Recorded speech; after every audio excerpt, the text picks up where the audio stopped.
오늘은 야곱 바로 알기 시리즈 네 번째 설교로 본문은 창세기 27장 34절에서 40절까지입니다. 27장 34절에서 40절 제가 봉독하겠습니다. 에서가 그의 아버지의 말을 듣고 소리내어 울며 아버지에게 이르되 내 아버지여 내게 축복하소서 내게도 그리하소서. 이삭이 이르되 내 아우가 와서 속여 내 복을 빼앗았도다. 에서가 이르되 그의 이름을 야곱이라 함이 합당하지 아니하니까 그가 나를 속임이 이것이 두 번째니이다. 전에는 나의 장자의 명분을 빼앗고 이제는 내 복을 빼앗았나이다. 또 이르되 아버지께서 나를 위하여 빌복을 남기지 아니하셨나이까. 이삭이 에서에게 대답하여 이르되 내가 그를 너의 주로 세우고 그의 모든 형제를 내가 그에게 종으로 주었으며 곡식과 포도주를 그에게 주었으니 내 아들아 내가 네게 무엇을 할 수 있으랴. 에서가 아버지에게 이르되 내 아버지여 아버지가 빌복이 하나뿐이리까 내 아버지여 내게 축복하소서 내게도 그리하소서 하고 소리를 높여 우니 그 아버지 이삭이 그에게 대답하여 이르되 내 주소는 땅의 기름짐에서 멀고 내리는 하늘 이슬에서 멀 것이며 너는 칼을 믿고 생활하겠고 내 아우를 섬길 것이며 내가 매임을 벗을 때에는 그 멍에를 내 목에서 떨쳐버리리라 하였더라. 아멘. 고대에는 사법체계가 미숙하고 종이도 귀해서 구두로 약속한 것도 법적 구속력을 지녔습니다. 물론 제3의 증인이 필요하겠지만 약속의 두 당사자가 말하는 내용이 일치한다면은 그것으로 유효한 것입니다. 거기다 이삭이 지금 아비의 근위를 갖고 야곱에게 장자권을 물려준 이상 법적으로 장자권 승계 문제는 종료되었고 더 이상 논란의 여지가 없습니다. 이미 끝난 일인지라 에서가 어떤 반응을 보인들 사실은 아무 의미가 없습니다. 거기다 그가 말하는 내용 자체부터 잘못되었습니다. 36절에 동생 야곱이 전에는 나의 장자의 명분을 빼앗고 이제는 내 복을 빼앗았나이다 라고 말했습니다. 그러나 전에는 야곱이 분명히 정당한 거래를 통해서 장자의 명분을 양도받았고 이번에도 어쨌든 아비가 야곱에게 속은 것이지 야곱이 에서에게서 빼앗은 것은 아닙니다. 그 양도 계약을 어기지 않겠다고 에서는 야곱에게 맹세까지 했습니다. 요즘으로 치면 수표나 채권 정세 뒷면에다가 사인을 해서 그 수혜자의 권리 전부를 확실하게 인계해 준 겁니다. 틀림없이 여호와의 이름을 걸고 맹세했을 텐데 지금 그 맹세를 어기고 있으니 하나님께도 죄를 짓고 있는 셈입니다. 에서는 장자의 명분과 내 복이라고 해서 마치 그 둘이 서로 다른 양 구분하고 있습니다. 언론 중에 장자의 명분에 대해서는 자기 잘못도 있으니까 어찌할 수 없다 치지만은 내가 받을 복에 대해서는 법적 분쟁의 소지가 있다는 뜻을 드러낸 것입니다. 이는 전혀 이치에 닿지 않는 궤변에 불과합니다. 우리말로 지금 장자의 명분이라고 번역되는 바람에 허울뿐인 것 같은 어감이 있으나 원어는 그렇지 않습니다. 히브리어 베코라는 영어로 birthright로 번역되었듯이 장자의 권리입니다. 그 단어 자체로 다른 아들보다 우선적인 권리가 있다는 뜻을 내포합니다. 복은 블레싱으로 번역되어 있는데 히브리 원어 베라카는 은혜, 축복, 선물을 뜻합니다. 즉 장자로서 누리는 모든 축복이기 때문에 장자의 명분이 바로 장자의 복이지 법적으로나 실제 적용해서나 나눠지지 않습니다. 물론 유대인들이 같은 뜻을 반복해서 말하는 간섭이 있는데 에서가 그랬다면은 계속해서 장자권을 갖고 억지를 부리는 셈입니다.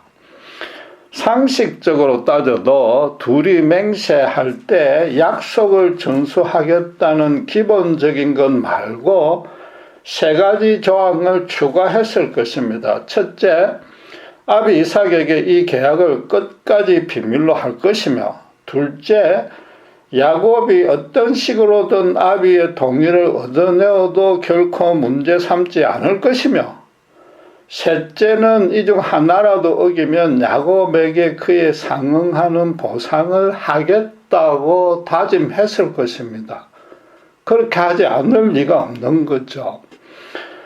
지금 만약에 에서가 가뜩이나 아무 신뢰가 없는 장자권인데다가 나중에 자기를 더 좋아하는 아비 이삭이 야곱에게 물러줄 리가 없다고 자신하고 건성으로 맹세해 줬다면은 야곱보다 이삭이 더 치사한 것입니다.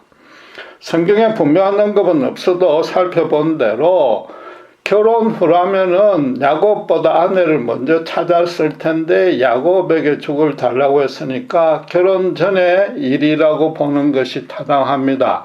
또 자기가 뱉은 말에 법적 책임을 질 수 있는 나이인 20세는 넘었을 때 맹세했을 것입니다. 그럼 최하 37년의 세월이 흘렀는데, 최장 37년의 세월이 흘렀지만은 맹세한 당시의 나이로나 그 내용으로 보나 이건 쉽게 잊을 수 있는 성격이 결코 아닙니다. 그 오랜 기간 동안 에서가 한 번도 계약을 되물리려는 시도를 하지 않았기 때문에 완전히 장자권을 포기했거나 아예 염두에도 두지 않을 만큼 우습게 여긴 겁니다. 야곱이 아비 이삭에게 행인 것처럼 속인 것은 분명히 크게 잘못한 일입니다. 그러나 아비가 축복하며 확정해 준 것은 비교를 하자면은 에서가 이미 날인한 장자권 양도 계약서를 야곱이 법원에 들고 가서 등기를 한 셈입니다. 법적 소유권은 등기와 상관없이 계약서에 서명 날인한 것으로 확정되고, 등기는 나중에 분쟁이 일어나지 못하게 하는 법적 보호장치일 뿐입니다. 따라서 에서가 민사소송을 벌여도 승소할 가능성은 제로일 뿐만 아니라 그 전에 소송 자체가 성립되지 않는 겁니다. 지금 야곱이 잘했다고 칭찬하려는 뜻은 전혀 없습니다. 주목해야 될 사항은 에서가 야곱들을 거짓말쟁이니 사기꾼이니라고 비난했는데 그에게도 그럴 만한 자격과 조건이 전혀 없다는 겁니다. 36절에 동생의 이름이 야곱이라 함이 합당하지 아니하니까 그가 나를 속임이 이것이 두 번째입니다 라고 했는데, 야곱이 에서를 속인 적은 한 번도 없지 않습니까? 정확히 따지면 에서도 지금 야곱처럼 아비에게 거짓말을 하고 있는 겁니다. 철없는 어린애처럼 그것도 자기를 더 좋아하는 아비만 믿고 울고 불며 떼를 쓰고 있는 꼴입니다. 나이가 지금 77세나 된 어른에게 이건 전혀 어울리지 않는 행동입니다. 야곱은 5번도 넘게 이삭이 추궁했지만 아주 침착하게 대꾸한 것과는 정반대의 모습입니다.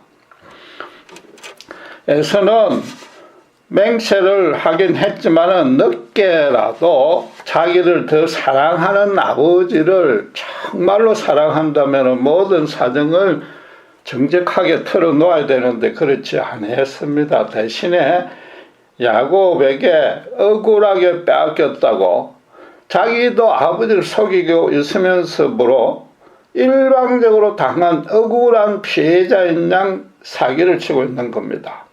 이 두 형제의 성품, 기질, 행동 등을 상식과 이성만으로 따져도 에서보다 야곱이 장자가 될 자격이 훨씬 더 많아 보이는 겁니다. 만약에 야곱이 아비를 속이지 아니하고 형제들끼리 장자권의 양수 양도 계약을 이미 오래전에 맺었다고 이삭에게 이실 짓고 했다고 치면 어떻게 되겠습니까?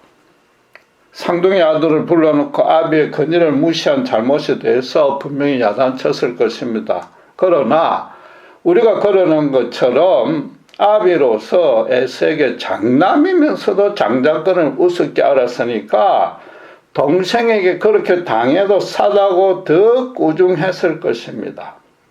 그러나 시체말로 지금 같이 늙어가는 처지입니다.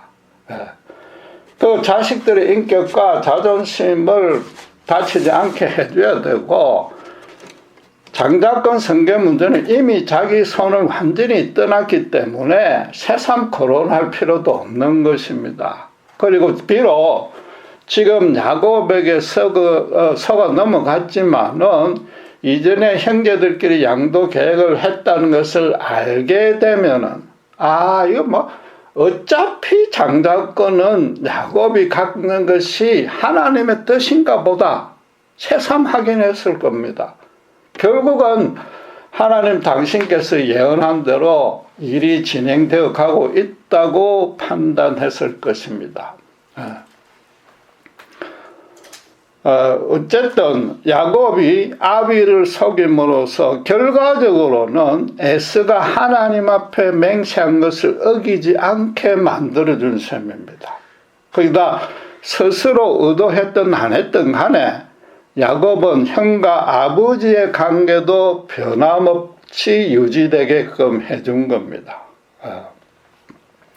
지금 에서는 자기가 행한 잘못이 있는데다가 아비가 번복할 여사가 없다는 말을 듣고 이미 엎질러진 물이 됐다고 판단했습니다. 그래서 38절에 아버지가 빌복이 이 하나뿐이리까 내 아버지여 내게 축복하소서 내게도 그리하소서라고 울면서 매달렸습니다.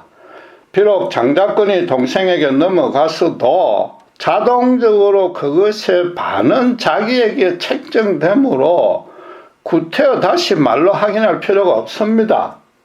그런데도 야곱에게 주고 남은 복을 다 달라거나 나에게 합당한 복을 달라고 말하지 않고 빌복이 이 하나뿐이 아니라고 하나라는 말을 넣어서 강조했습니다. 야곱의 반이 아니라 하나씩 똑같이 복을 달라는 뜻입니다. 여전히 미련을 버리지 못하고 끝까지 아버지의 예정에 기대 보려는 겁니다. 그런데 정작 문제는 그에 답하여서 이삭이 축복해준 내용이 아주 이상하다는 겁니다. 에서가 간절히 서운한 대로 축복해주는 덕담이 아니라 도리어 사실상 저주하는 악담을 했습니다. 우선에 39절에 내 주소는 땅의 기름짐에서 멀고 내리는 하늘 이스라엘에서 멀 것이며 라고 했습니다. 단순히 유업을 적게 준다는 것이 아닙니다. 야곱에게 축복해준 내용과 정반대입니다.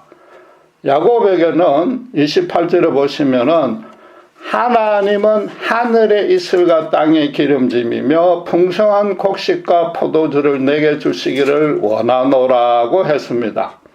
에서에게는 하늘의 이슬과 땅의 기름짐과 멀다고 했고 풍성한 곡식과 포도주에 대한 언급은 아예 없습니다. 황량하고 척박한 땅에 살 것이므로 곡물 생산을 거의 못할 거란 뜻입니다. 거기다 결정적으로 야곱에게는 하나님이 그런 복을 주시기 원한다고 강구했으나 에서에게는 하나님에게 강구 내지 신탁한다는 언급이 전혀 없습니다. 두 유언의 결론을 비교해 보면 그런 뜻이 더 확실해집니다. 야곱에게는 만민이 섬기고 열국이 굴복하는 복의 근원이더라고. 즉 할아버지 아브라함이 받은 하나님의 약속의 첫째 수혜자이자 실현자가 되라고 축복해 줬습니다. 이삭이 야곱에게 장자권을 주면서 하나님에게 맹세했으니까 더더욱 이건 번복할 수 없습니다. 반면에 에서에게는 지금 40절에 보면은 너는 칼을 믿고 생활하겠고 너 아우를 섬길 것이며 내가 매임을 벗을 때에는 그 멍에를 내 목에서 떨쳐버리리라고 합니다. 여전히 축복의 선포나 하나님께 간구하는 방식이 아닙니다. 단순히 앞으로 일어날 사실에 대한 예언만 말했습니다. 먼저 칼을 믿고 생활할 것이라고 했는데 이 말씀드린 대로 농산물 소출이 없으니까 무력으로 남의 것을 빼앗는 자가 된다는 것입니다. 그리고 내 아우를 섬길 것이라고 장자권의 이양을 다시 확인했습니다. 그리고 네가 매임을 벗을 때는 그 멍에를 내 목에서 떨쳐버릴 것이라고 했는데 여기서 멍에는 바로 앞에서 말한 동생을 섬겨야 하는 책임을 뜻합니다. 그러니까 에서가 스스로 이삭의 가문에서 벗어난다는 뜻이 되는 겁니다. 장자가 되는 야곱을 통해서라도 하나님의 언약 아래 남을 수 있는 그 가능성마저도 자기가 떨쳐버리는 것입니다. 결국 오직 자기 힘만 믿고 세상에서 형통하고 쾌락을 즐기면서 살게 된다는 겁니다. 야곱과 달리 에서에겐 여호와의 언약에 대해서는 이런 방구도 없습니다. 거기다 스스로 언약 밖으로 뛰쳐나가니까 알기 쉽게 말해서 하나님의 심판날에 떨어진다는 겁니다. 지금 아버지가 아들을, 그것도 자기가 더 사랑했던 아들이 사탄의 수중으로 넘어갈 것이라고 저주하는 셈입니다. 이삭이 장남 에서에게 너무 크게 실망해서 거꾸로 할을 퍼붓는 것이 아닙니다. 자식으로서 에서를 사랑하는 마음은 여전하나 성령이 간섭해서 여호와 하나님의 뜻을 이삭이 대언하고 있는 겁니다. 실제로 나중에 에서의 후손은 이 예언대로 이스라엘 즉 하나님의 큰 대적이 되었습니다. 성경은 살펴본 대로 30절에 이삭이 야곱에게 축복하기를 마침에 야곱이 그의 아버지 이삭 앞에 나가자 곧 그의 형 에서가 사냥하여 돌아온지라 라고 말합니다. 이 너무나 아슬아슬한 장면이 연출됐습니다. 이삭이 야곱을 향한 축복이 조금만 늦어졌어도 사태는 정반대로 흐를 뻔했습니다. 그 전에 에서가 40년이 지나도록 장자권을 도로 물릴 생각도 안 할 만큼 장자권을 우습게 알았고 이삭에게 이실직고도 하지 않게 했습니다. 결국 하나님이 이 사기 사건의 배경에서 처음부터 끝까지 주관하셨던 겁니다. 야곱이 기질과 성품이 차분하고 냉철해서 장자가 될 자격은 나을지 모르나 아비 이삭을 속인 잘못은 아주 큽니다. 에서는 장자권을 떠나서 아비와 음식을 나누며 이야기를 나눌 기회가 날아간 것에 대해서 지금 화를 낸 겁니다. 말하자면 윤리적으로 따지보면 둘 다 불완전하고 죄가 많은 인간에 불과하다는 겁니다. 세상 모든 사람을 도덕과 종교의 기준으로 따지면 그건 도토리 키재기입니다. 누가 더 선하고 더 악하고 없습니다. 지금 포스트 모던 시대의 특징이 절대적 선과 절대적 악이 없기 때문에 절대적으로 착한 자도 절대적으로 악한 자도 없다는 겁니다. 그럼 세상 사람들 자기들도 도덕과 종교로는 구원이 불가능하다는 점을 인정하고 있는 셈입니다. 지금 성경이 말하는 차원은 그와 전혀 다릅니다. 본문이 계시하는 바도 하나님은 인간을 윤리로 점수를 매기지 않고 당신을 진정으로 따르는 자와 당신을 의도적으로 거역하는 자 둘로 나눈다는 겁니다. 나아가서 여호와를 알고 따르는 자들 사이에서도 알곡과 쭉정이로 영원한 운명이 갈라진다고 말하는 겁니다. 쭉정이 신자도 사실상 불신자니까 결국은 두 부류의 사람뿐이고 그 중간에 속한 자는 결코 없다는 겁니다. 야곱과 에서는 쌍둥이인데도 하나님의 언약 안과 밖으로 나누어졌습니다. 그럼 그 두 사람의 차이가 다른 모든 사람을 둘로 나누는 기준이 되는 셈입니다. 에서가 어떻게 했기에 하나님의 언약 밖에 떨어지게 되었는지부터 정확히 살펴볼 필요가 있습니다. 에서는 자기가 거짓말을 했음에도 야곱이 사기꾼이라고 전부 뒤집어 씌우고 자기 잘못은 아비에게 전혀 실토하지 않았습니다. 그러는 동안에 에서가 자기가 잘못하고 있는 줄 알았을까요? 몰랐을까요?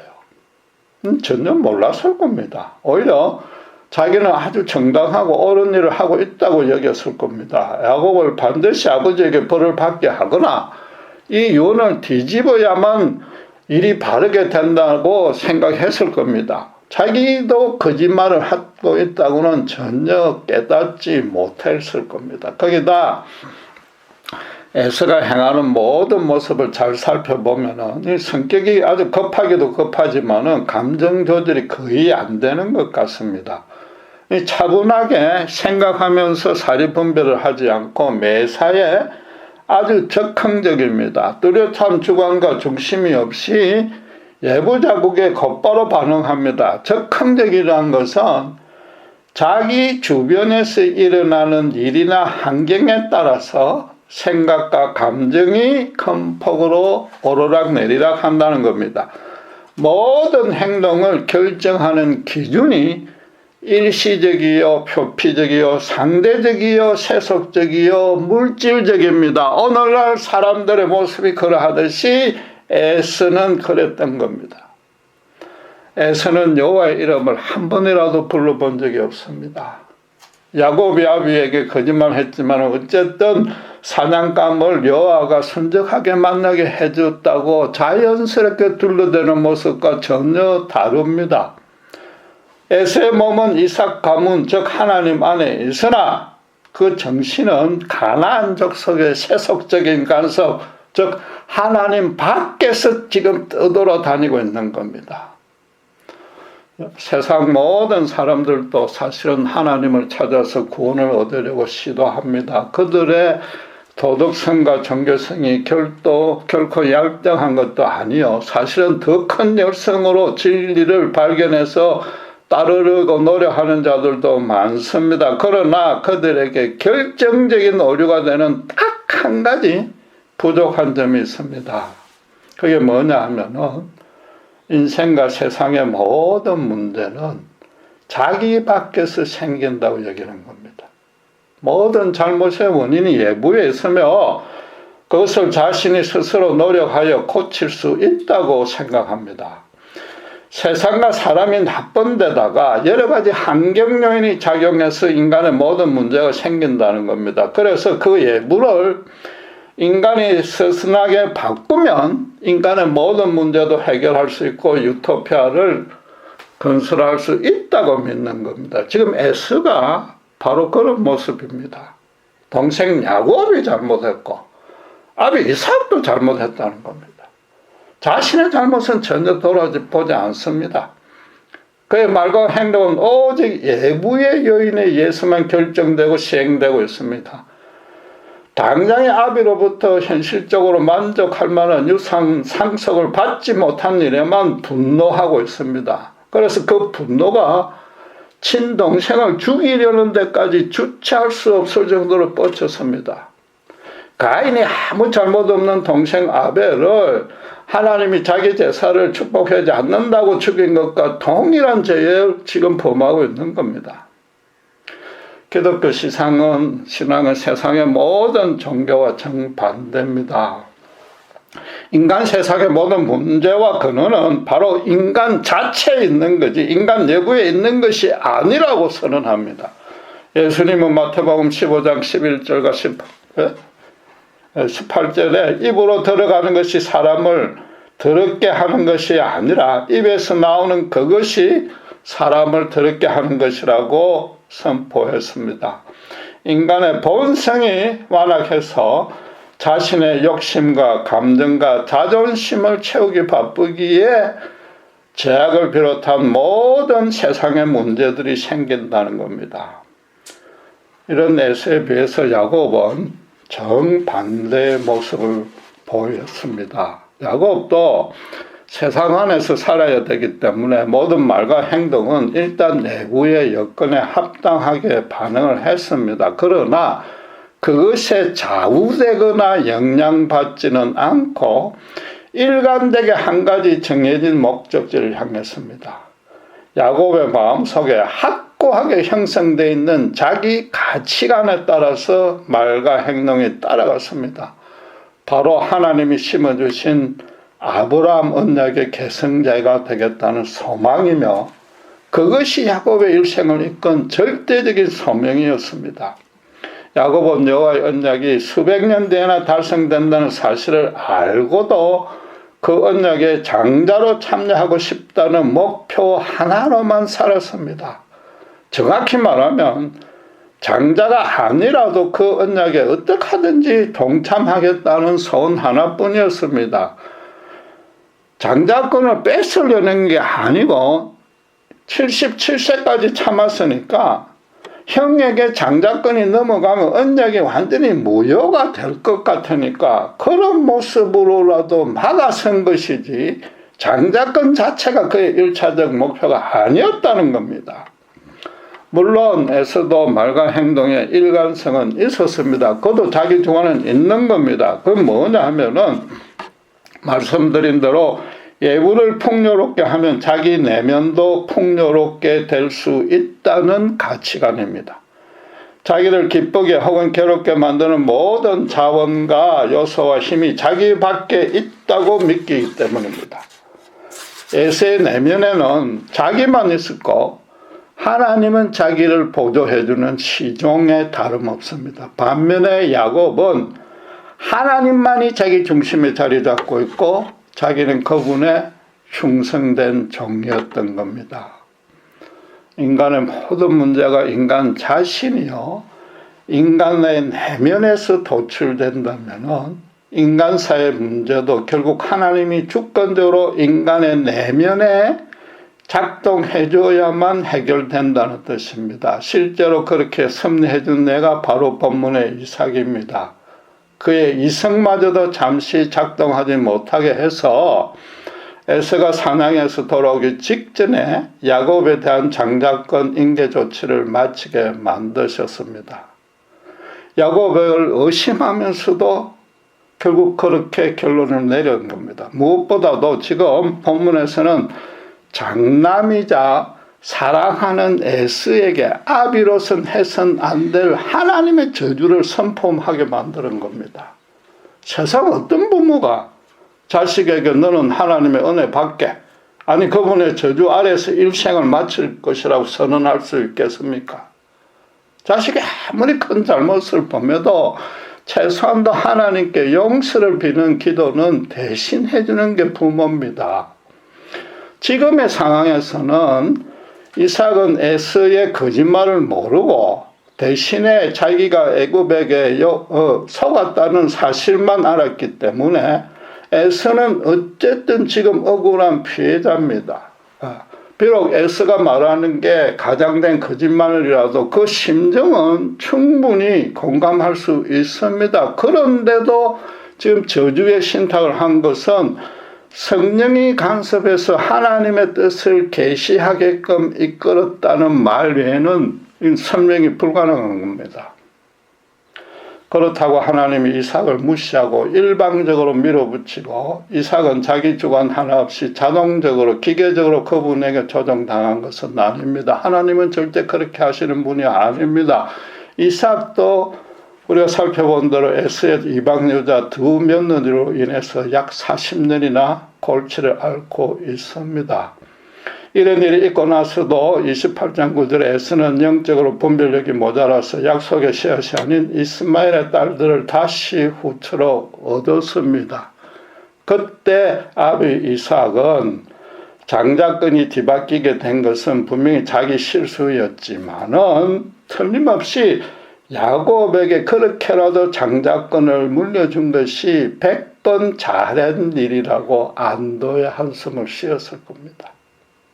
이삭은 리브가에서 야곱이 장자가 된다는 하나님의 애고를 전해 들었습니다. 그러나 자신의 아비 아브라함처럼 인간적인 윤리와 정서를 극복하지 못하고 에스에게 장자권을 물려주려 했지만은 그마저도 하나님이 막아주셨다는 그 사실, 그 은혜 벌써부터 철저히 깨달았을 것입니다. 여러분, 무엇보다도 이 사건 후에 야곱과 에서의 인생이 어떻게 진행되었습니까?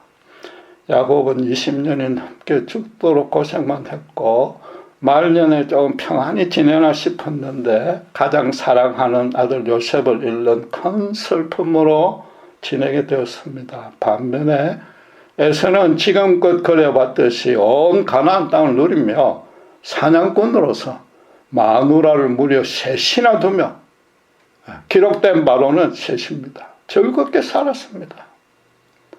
하나님은 당신을 중심에 모시고 하늘의 영원한 가치를 실현하려는 신자의 인생은 고난으로 점철케 하고 자기가 자신의 주인이 되어 세상을 향해 살고 있는 자는 형통하고 안일하게 지내게 허락해 줍니다. 묵인해 줬습니다. 이처럼 신실한 신자에게 오히려 고난을 더 많이 허용하는 이유가 뭡니까? 신자의 믿음의 맷집을 단순히 불려주려는 게 아닙니다. 하나님의 거룩한 일들을 그런 방식으로 수행해야 되기 때문입니다. 1차적으로는 그런 고난 중에도 거룩한 열매가 맺히게 함으로써 인간의 노력으로 행한 것이 아님을 전적으로 하나님의 주권이요 은혜임을 보여주어야 하기 때문입니다. 더 중요하게는 그들이 신자들이 겪는 고난도 하나님이 당신의 영광을 위한 목적으로 허용했고 그 고난 안에 신자에게도 거룩한 은혜와 권능이 넘치도록 내포되어 있음을 알게 해주려는 겁니다. 인류 역사의 위대한 전환점에는 반드시 신실한 한두 명의 종에 수많은 땀과 눈물은 물론이요 피가 뒷받침되어 있습니다. 야곱도 지금 천하의 사기꾼이라는 대대로 인류 역사 대대로 오명을 덮어서게 허용했지만 그로 인해서 이스라엘 12지파의 선조가들은 영광을 누린 겁니다. 잘 믿으면 큰 축복을 받는다는 것은 성경에 없는 가르침이로 거짓이자 사기입니다. 죄송하지만 그렇게 믿고 가르치는 지도자들과 신자들 모두가 본문처럼 속이는 자라는 야곱이라는 이름으로 불려서 마땅합니다. 나가서 자기가 그렇게 잘못해놓고도 무엇을 잘못했는지 모르니까 에스라는 이름으로도 불려야 되는 겁니다. 혹시라도 신자만 억울하고 불공평한 것 같습니까? 절대로 그렇지 않습니다. 다시 강조하지만 하나님 무조건 일방적 독선적으로 인생사를 조정하지 않습니다. 사람들로 자기들이 하고 싶은 대로 마음껏 하도록 그냥 놓아둡니다. 그러고도 당신의 절대적 주권과 섭리가 완벽하게 이루어지게 할 만큼 그분은 강대하십니다.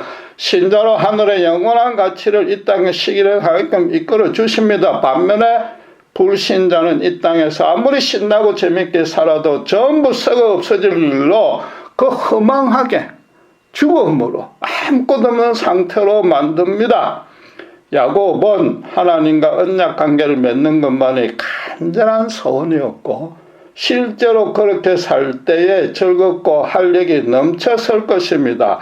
알기 쉽게 말하면 하나님과의 언약을 그렇게까지 간절히 소망하고 좋아하지 않았다면은 아버지를 그렇게까지 비열하게 속이지는 못했을 겁니다. 또 가나안의 그 엄난하게 타락한 속에서 77년을 독신으로 살아낼 수는 없었을 겁니다. 반면에 그와 똑같은 부모 밑에서 똑같은 환경과 여건에서 똑같은 신앙교육을 받았음에도 에서는 스스로 정반대의 길로 빠져들어갔습니다. 그는 정말로 세상에서 쾌락을 즐기고 자기 인생을 자기 버킷리스트대로 살고 싶다는 그 간절한 욕망과 소원대로 살아간 겁니다.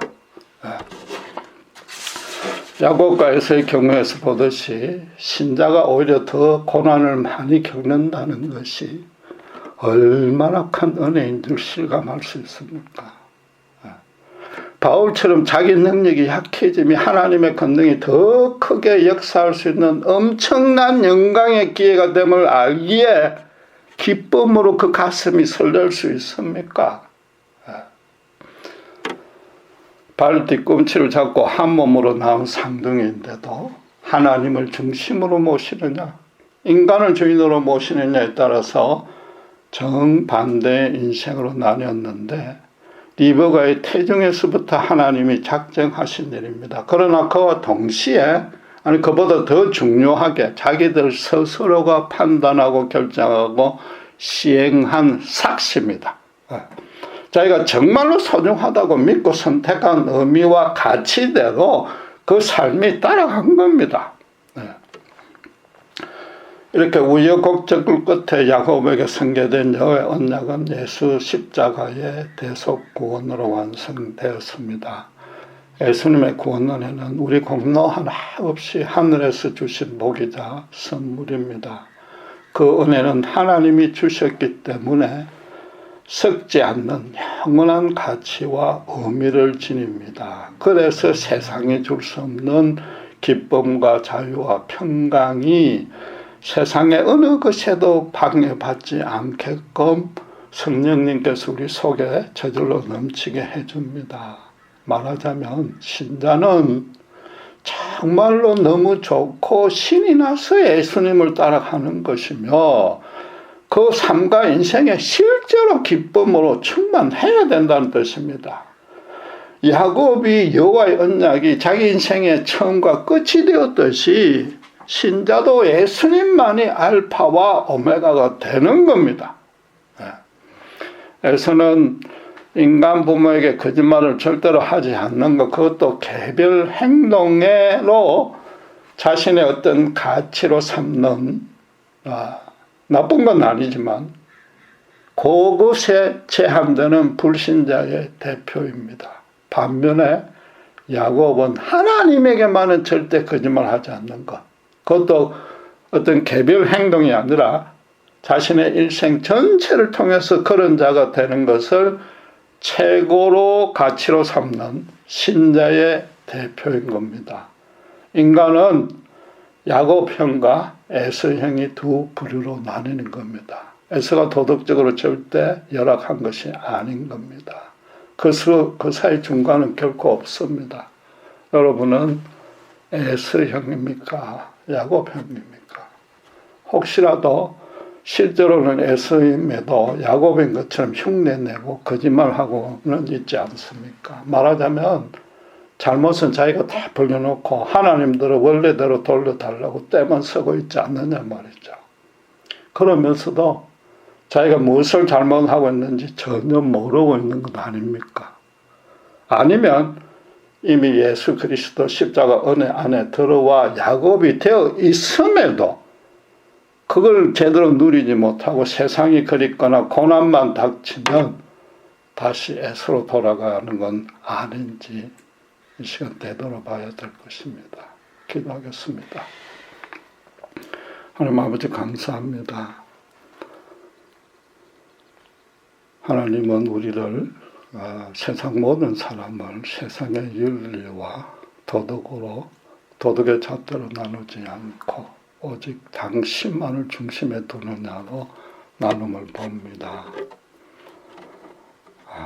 일방적으로 작정하고 강제적 독선적으로 신의 삶을 고난으로 이끄는 것이 아니라 그 고난 가운데 하나님의 영광과 신자에게 큰 은혜가 됨이 넘치기에 정말 신자에게 참된 복이 되기에 오히려 바울처럼 고난으로 이끄는 인생인 줄 압니다. 오히려 바울처럼 그럴 때 더욱 기뻐하고 설레는지 그 영광에 동참하기를 원하고 야곱처럼 평생을 그 일에 바치는지 우리 자신을 되돌아보기를 원합니다. 주님과 함께 손을 잡고 동행한다면 주께서 하늘에 넘치는 복으로 채워주시기에 기쁨과 활력이 넘치고 소망과 사랑을 마음껏 누릴 수 있는 인생이 될 줄 믿습니다. 우리 모두 이 놀라운 은혜를 놓치지 아니하는 참된 야곱의 인생, 참된 신자의 길을 갈 수 있도록 축복해 주시옵소서. 감사합니다. 우리 주 예수 그리스도의 이름으로 기도드렸습니다.